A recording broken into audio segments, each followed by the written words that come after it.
société qui se gargarise d'avoir supprimé la peine de mort pour les criminels et qui parallèlement, chaque année, organise la mise à mort de centaines de milliers de ces enfants dans le ventre de leur mère. Entendez, Monsieur le Président, ce que je porte dans mon chant de douleur humaine. Le sang impur de nos sillons remonte jusqu'en mes chansons et mes rengaines. La guerre s'évite autour de moi, parfois j'entends son pas de loi battre la terre. D'autres fois sous son air sournois, elle se cache sous votre loi républicaine. Nous avons aussi tout un quart d'Italiens. Nous avons 30 Italiens qui sont venus de partout, de Rome, de Florence. De l'Orient à l'Occident, elle dévore les enfants. Peut-on parler de simple hasard de calendrier? C'est à l'approche de la manifestation nationale pour la défense de la vie, organisée par le collectif 30 ans ça suffit, que le planning familial, avec le soutien financier du Conseil régional d'Île-de-France, vient de lancer, à grand renfort de publicité, une campagne indigne de promotion pour l'accession des femmes à l'avortement.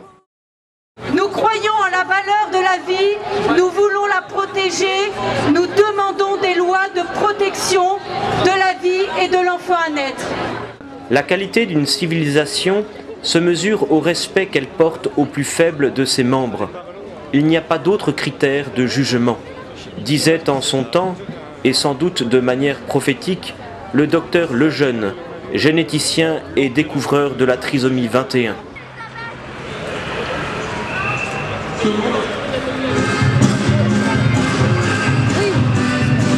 Alors pourquoi il faut agir? Parce que chaque menace d'avortement est une urgence vitale qui devrait mobiliser la société tout entière. En effet, que penser d'une société dite moderne, mais aseptisée, qui légitimise et pratique aux alentours de 220 000 avortements chaque année? Cela correspond à un enfant sur 4 en France qui passe à la trappe, 1 sur 4 qui est victime de l'égoïsme de la société entière. J'étais président de la République, j'avais plus un enfant, n'aurait une fin tragique, on ferait le maximum pour le plus petit des hommes, on protégerait l'enfant, si j'étais président, si j'étais... Cette culture de mort a longtemps été passée sous silence. Aujourd'hui, grâce au courage de certaines associations, un certain réveil des consciences est perceptible.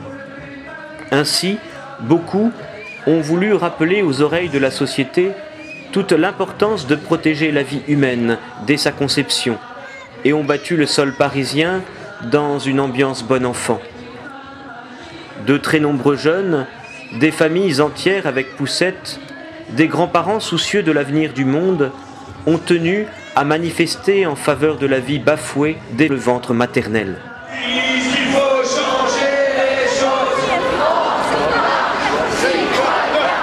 Qu'un parti progrès s'impose.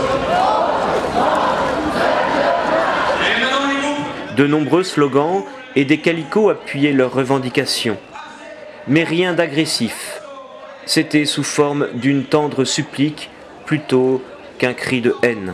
Si j'étais président, si j'étais président...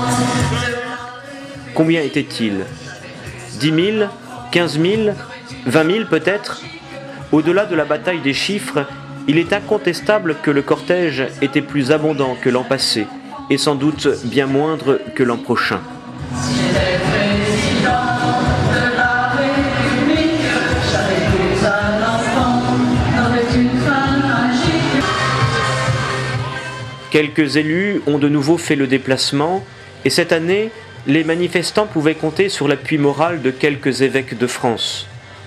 Nul doute que dans quelques années, ils prendront eux-mêmes la tête de ce type de cortège, comme en Italie ou en Espagne. Mais ce combat n'est pas à proprement parler la propriété des chrétiens. Il l'est de toute conscience droite qui reconnaît la valeur intrinsèque de la vie, quelle qu'elle soit, même la plus cassée, la plus fragile.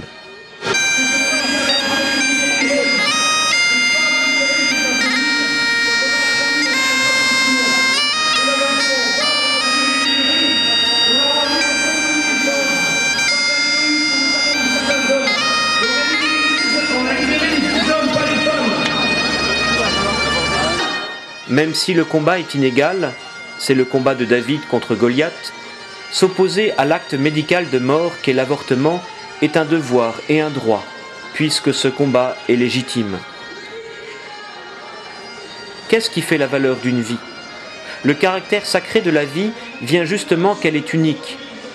Un être humain ne peut pas être remplacé inconsidérément par un autre. Nous ne sommes pas interchangeables. Nous sommes précieux car nous sommes uniques. La perte volontaire d'un être est toujours une perte pour l'humanité entière. Que vaut une société qui légalise, jusqu'à rembourser, l'acte prénatal de mort? C'est tout simplement nier la valeur d'un être humain, ce qui pour la société ne peut rien présager de bon. Cela pourrait sembler être une lapalissade que de dire « si on ne naît pas, on ne naîtra jamais ». Exister est toujours un bien, il est toujours positif. Melius sic esse quem non esse, c'est-à-dire « il vaut mieux être ainsi que de ne pas être », disait saint Thomas d'Aquin à propos des enfants malvenus, expliquant que l'être, quel qu'il soit, est préférable au néant, et que l'homme n'a pas le droit d'en disposer à son gré. Il est évident que ce combat ne fait pas l'unanimité. Des réactions hostiles, parfois hystériques même, ont pu émailler le parcours, ce qui montre tout le chemin qui reste à accomplir pour gagner les cœurs et les intelligences.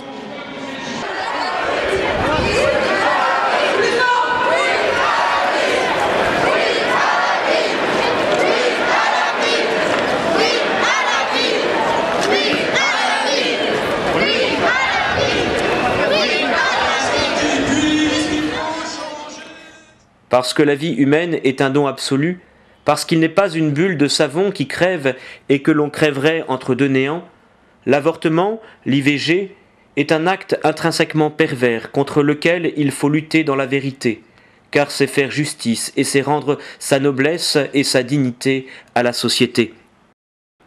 Depuis cette fameuse loi Veil, il y a plus de 30 ans, la loi n'est plus votée pour protéger les plus innocents, elle les exécute en silence.